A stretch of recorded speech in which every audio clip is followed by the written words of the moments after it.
はい、よろしくお願いします。それで、瞑想実践会が終了になります。それからも、毎日瞑想実践してみてください。妄想の世界にね、入るとね、心の、強さがね、なくなって弱くなるんですね。妄想する心っていうのはすごく弱いんです。だから弱い心で体を管理するんだからね、まあ体にもあんまりいいことではないんですね。で、お釈迦様に失踪されたことがあってね、まあいろんな失踪されたんだけどね、まあおそらく宗教的な失踪だと思いますけどね、この世を創造して管理して支配しているのは誰ですかと。で、それがね、普通の人に聞けばね、まあ、この世は作ったのは誰ですかと。この世を支配しているのは誰ですかと。この世を管理しているのは誰ですかと。誰の希望通りに世がね、動いているのかというと、まあ、ほとんど出てくる答えは神様でよ。で、それは科学的な答えではないし、証明すること、立証することもできません。同じ質問ね、お釈迦様はそれに答えるのは、心が世を管理しているんだ。リードして導いてるんだと、知っているニエティロコ。で、みんな、チッタセエカダンマササッベワサマンガド。この心というたったワンファクター、一つのことをね、みんなもう従っているんだよ。これ乗り越えられませんと。だからその場合にお釈迦様は科学的に答えるんですね。神様に支配されているんだよとね。神様を乗り越えることはできませんよとかね。なくて心だよと。で、心といったら我々の心がありますからね。一人一人に心があるんです。すべての生命に心があるんですね。で、心がすべて管理しているんです。だから心の希望次第で世は成り立っているんです。何か心が嫌だな、良くないだなと分かったら、それを変えちゃうんです。あ、これならすごくいいんだなと思ったら、そういうのを守るんです。だから創造者、支配者、管理者、こうです。それで、心っていうのはこの大体合わせてね、他の人の心とも合わせて、まあ、活動する場合もあるし、単独で活動する場合もあるし、まあ、この心というものは正しく心理しているならば管理できるんです。心を成長させることもできます。ですから、これ、お釈迦様は大宗教に対立して言ってることですけど、神様という妄想概念使っちゃうと、神様のことを管理できません。神様に文句言うこともできません。もっとしっかりしなさいともできません。しかし、心が支配者で、心が創造者で、クリエイターで、心がマニピュレートする、管理するんだよと。すべての存在のマネジメントは心がやってるんだよと言ったら、我々には心管理できるんです。より清らかな心を作ることもできるんです。だから状況悪ければ心を清らかにすることだけです。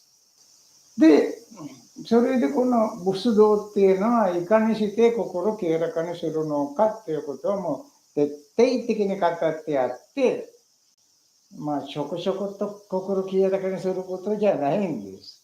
もう徹底的に心清らかにすること。二度と汚れないように心清らかにすることを、まあ、教えているんですね。だから心が汚れる理由は無明と言うんですね。とかっちゅうわけで、無明っていうのは、ただそのままそうですかと。で、受け取ることなんですね。それではなくて、何ですかと。なぜですかと。ちょっと調べることだったら、無明ではないんですね。だから何ですか、なぜですかとかね。調べると因果法則っていうものはもう出てきて、すべて因縁によって成り立つものである。因縁が消えちゃうと、どんな現象でも消えてしまいますよと。というわけで、世の中で永久不滅的なものは何も存在しないということに、なりますね。だから因果法則だよと知ってる人はあまり無知じゃないんです。で、そういうことで、この人はやるべきことは、心を柔らかにすることなんです。で、心を制御するために、いろんなことやってますよ。お祭りやるわ、宗教的な儀式やるわね。で、毎日曜日、教会に行って、なんかお祭りやるわとかね。カトリック教だったら賛美するわとかね。もういろんなことをやってるんだけどね、それまである程度で心清らかにして落ち着いたいんでしょうね。神父さんのところにいて賛美する場合は、なんか心の悩みがね、私は罪を犯したという後悔する心がなくなって、あなたのことは神様許してあげてるんだよと言って、そのごまかしでみんな落ち着くんです。で、とにかく全てが心次第で、仏教の場合でもいかに心を成長させるのか、心の汚れをどうやって落とすのかということを教えて、離脱という目的を教えているんですね。離脱の反対はこのディペンデンス、束縛なんですね。心は何かに引っかかって何かに依存して活動する。何かに依存しているということは心が弱いということなんです。大体我々は肉体に依存しているんです。肉体でなければどうにもならんやと。えらい肉体のことって執着して肉体を何としてでも守らなくちゃとかね。そればっかし。で、肉体に執着するんじゃなくて心そのものを清らかにしなさいってお釈迦さんはおっしゃってるんですね。肉体は別に汚れたっても、どうったことはない。もう、だから心は汚れるわけじゃないんです。だから心を清らかにする。サチッタパリヨーダカナ。自分の心を浄化すること、清らかにすること、エータン・ブッダーのサースタナ、それはブッダの指導でアドバイスであると。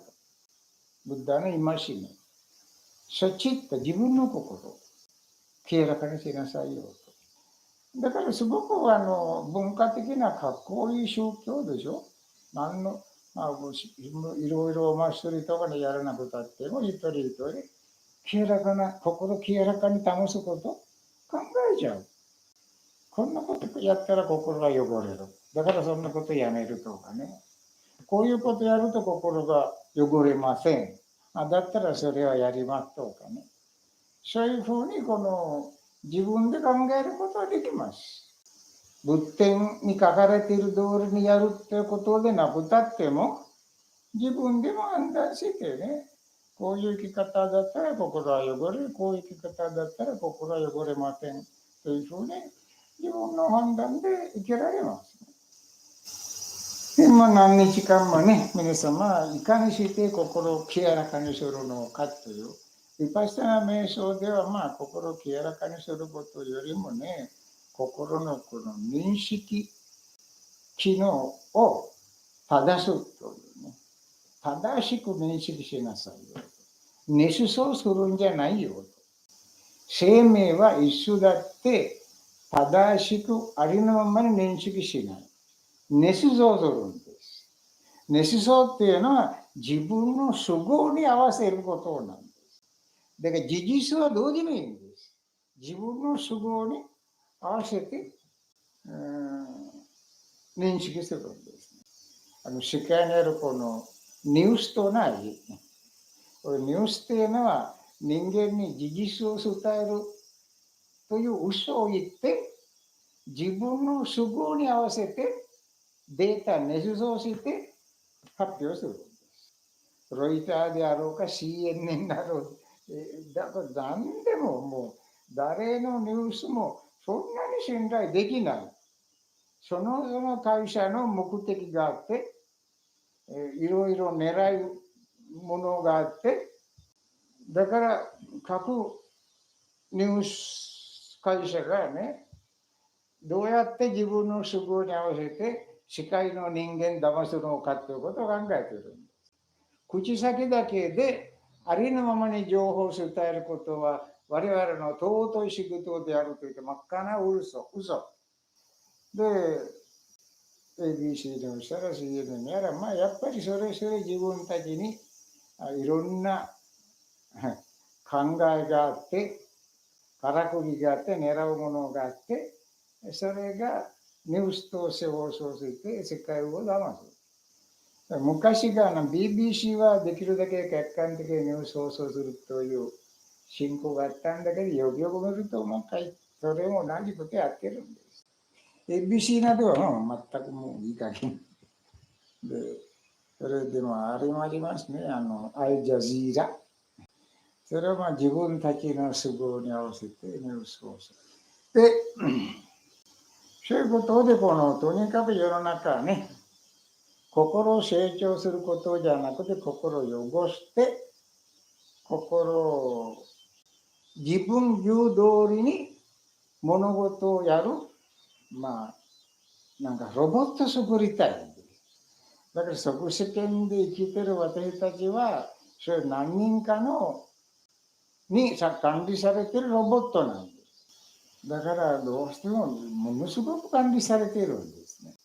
私たち知りたいことは知り得ない。向こうはこれを知りなさいと提供するものしか知り得ない。それはその通りかというとそうでもない。じゃあ、本当のことどうかと調べると、そのチャンネル全部閉させている。そういうことでね、ずっと我々の心っていうのはね、誰かのね、トンジンチの無知の人々をね、管理されていて、どうしようもないんでしょう。だから人をやるべきことは、一人静かに座って、客観的に実況中継して自分の心を清らかにすること。それで世の中はもう何があったっても、その人はそれ関係ないんです。自由になっているんです。だからイパッサナ瞑想こそ人間に幸福を与えるものはないんです。人間に自由を与えるものはないんです。汚れている心だから、この汚れをなくすときは、ちょっと苦しいんです。だから修行中は、結構大変です。でも、頑張って心をどんどん清らかにして、心は清らかな状態に達したら、すべての苦しみが消えて、すごい無条件の解放感、自由っていうものが生まれるんです。で、世間から我々の心を奴隷にしているだけではなくて、私たちの心そのもののすごく物質に依存して、物質がなければ何もできんやというえらい誤解なんですね。その心持ってる誤解にもめようと言うんですね。そういうことで、イパスタナ瞑想っていうのはありのままに事実を観察して、心の自由を目指すことですね。イパスタナ瞑想をする方々は、なんとなく煩悩からね、離れてはいきます。で、心は強くなります。自己管理もできるようになります。しっかりと進めば、心は完全に清らかになりますね。ですから、これからも頑張ってみてください。で、心が汚れている証拠っていうのは妄想することですね。だからヴィパッサナ瞑想でとにかく妄想してはいけないと断言的に言うんですね。ただデータだけ受け取って次に言ってくださいと。何も考える必要はないし、判断する必要はないし、見えたら見えるで実況する。聞こえたら聞こえてると実況する。それでストップするんです。何を聞こえているのかとそこまではいかない。そこまで行っちゃうと自分の妄想を割り込んで、瞑想世界になるんですね。だから見た目簡単に見えるんだけど、ヴィパッサナ瞑想っていうのはこの論理的ですごい深い論理に基づいて説かれているものです。はい、話は難しくなるんだからそこら辺に終了します。で、これからも実況中継で生きてみてください。一つこの自分が実況しているならば、その瞬間で心は清らかです。手を挙げる場合は心汚れてる。何か企みがあって、狙いがあって手を挙げてるんです。手を挙げる場合は、挙げるで実況すると、その間心は清らかです。すべて日常生活実況でやってみたら、いかにすごいかとわかるんです。すっごく楽になる。だからできることなら日常でも何やってる時でも実況でやるということをちょっと身につくようにすればね、みんな素晴らしい人格者になるんです。ということで頑張ってみてください。で、もう一つポイントありますけど、この我々はほとんど過去に生きているんですね。過去っていうのは死んでいるんです。ないんです。だから生き方っていうのをものすごくトラブルで少し進まない。いつでも過去のことを考えて、それで判断して生きようとするんで、いつでもよく言うでしょ、過去の経験生かしてとか。これは成り立たない。知恵があれば過去の経験にいりません。その場で判断できます。その場判断できます。そういうことすっごい立派な人格になりますよ。ヴィパッサナやって、それを理解して、自分の生きる哲学として、観察することは自分の生きる哲学であると。